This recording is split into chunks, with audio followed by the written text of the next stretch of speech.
All right, guys, what's up? I'm gonna take some time right now to answer some of the most common questions I am pretty sure I get every week, if not almost every day in some way from either a client or from someone that I encounter throughout my work.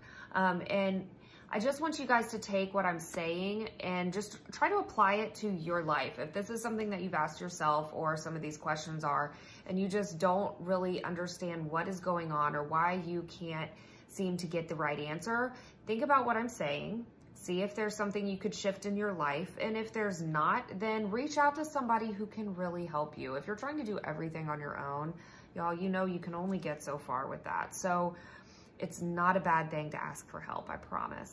So first things first question, I feel like I'm working out all the time, but I'm not losing weight.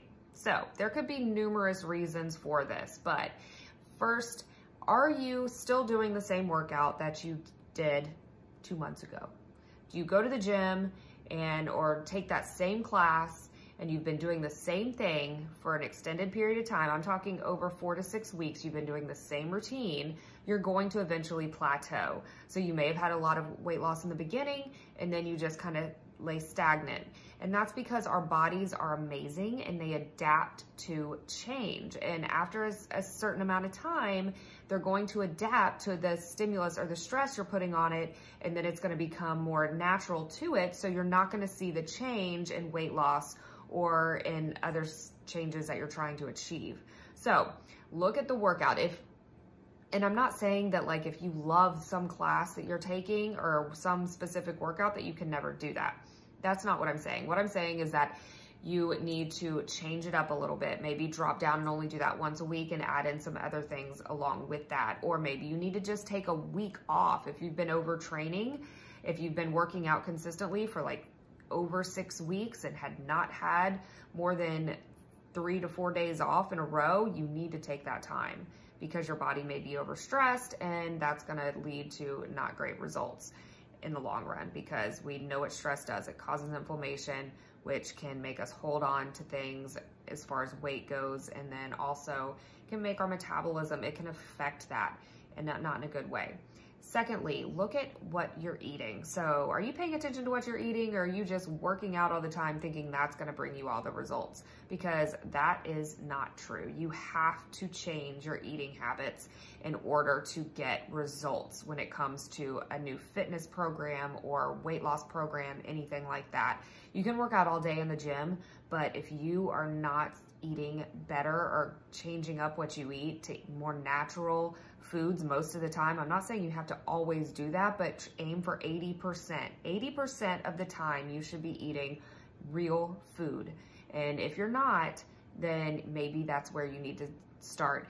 Simply start by doing a food log. If you've never done a food log before, it can be eye-opening, and you can use an app like MyFitnessPal, or you can simply literally write it out and have someone help hold you accountable with that. But I guarantee if the workout thing, the first solution I gave does not apply to you, but you haven't paid attention to your food, that's where you need to look.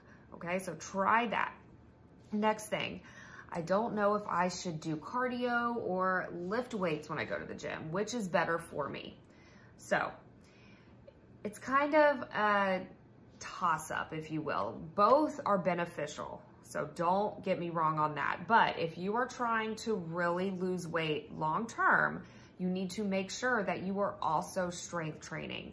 So yes, you want to get your heart rate up. Yes, you want to get that aerobic exercise in to get that fat burn, but you also need to pay attention and really make sure you're lifting weight, because when you resistance train, that is going to help you build lean muscle. And ladies, that does not mean you're going to get bulky. I guarantee you, you do not eat enough to get like she-woman. And no offense if you are really trying to do that, or if that's your thing, I am all for it. But I promise you, ladies, you will not get big and bulky unless you are eating a crap ton of food. So you're not. If you're intimidated by the weight room, find someone who can help you. Reach out to somebody like me, another trainer, a friend who's comfortable there, and start with basics. You can even do resistance training with body weight to begin. If you've never lifted a weight before, that's where you need to start anyways. Do things like push-ups, squats, Do things like resistance band pulls or planks or tricep dips. I mean, the list goes on. There's numerous things you can do with your own body weight to really start getting some changes and start building lean muscle if that's where you're starting from. As far as cardio goes, cardio is great. It depends on what you're training for though. You always need to have a plan and need to really think about what your ultimate goal is. Why are you working out? If it's to tone up, then you need to be doing both strength training primarily, and then a few times a week you need to be doing cardio. And doing HIIT training is fine if you are not an overly stressed out person. So when you take your body to a max level, like I've said multiple times, that's gonna create a stressor in your body. If you are someone who's already type A, super stressed out all the time, and then you're going and you're doing fasted cardio in the morning and super challenging fasted cardio, and then you feel drained the rest of the day, there's a reason why. It's because your body was way too stressed out before even 8 a.m. hit. And then you add coffee into that, you're just asking for a disaster as far as with your hormones and your adrenals. So there should be a good combination of both. If you are training for something, make sure you're working with somebody or you're following a good, legit program, not just some random one you found online. You want to make sure that you are finding and following a program that can help you. So next thing, should I eat less carbs? Are carbs bad? And guys, I don't know why, like I do know why, it's our diet culture, but carbs are not our enemy. Yes, we want to reduce certain carbs and sugars, absolutely, when you are trying to lose weight, but carbs are what provide us energy. And women who think that they need to take them all out, and ladies who are doing keto, I'm not gonna go off on that right now, but just know that if you are doing it and you're doing it for more than 4 weeks, and all of a sudden you start feeling really weird, or your period starts messing up, there's a reason why.